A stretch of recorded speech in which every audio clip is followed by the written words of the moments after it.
10-year study shows people in Utah are more likely than anyone else to lose money in investment fraud, and we lose more per capita than residents of any other state. So why do so many relatives, friends, neighbors become victims of financial scams? ABC4's Rick Guerin goes looking for an answer. Utah is known for a lot of things, most of them positive. But according to a new study, we are the nation's capital for Ponzi schemes. It's the classic fraud where early investors are paid with new investors' money until the scheme inevitably collapses. Attorney Mark Pugsley works to recover money for victims of investment fraud. He took data from a 10-year study by PonziTracker.com and applied it to Utah, discovering that we lead the country with 1.35 Ponzi schemes per 100,000 residents, nearly 3 times as many as second-place Florida. If you take away the massive Bernie Madoff case in New York, we lose more money per capita than any other state, over $502 for each resident.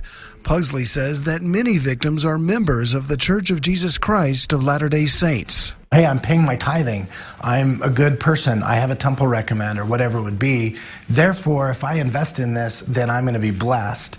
And somehow Heavenly Father will protect me from getting scammed. And unfortunately, that doesn't work. 5 years ago, I spoke to a victim who lost thousands to a scheme operated by Davis County businessman D. Randall, who was then still a free man. Chances are he's probably driving some nice car still, and he's living in a house, that he still owns.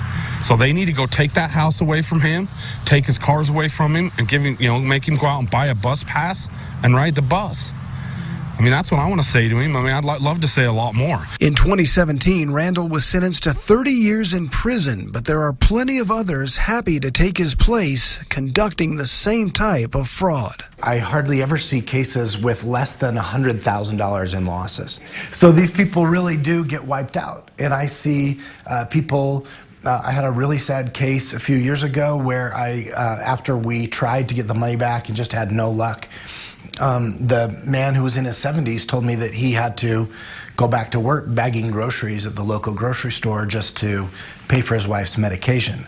Pugsley tells me he would like Utahns to become educated enough about these schemes that his phone stops ringing and he could go into another specialty of law. Reporting in downtown Salt Lake City, Rick Guerin, ABC4 News.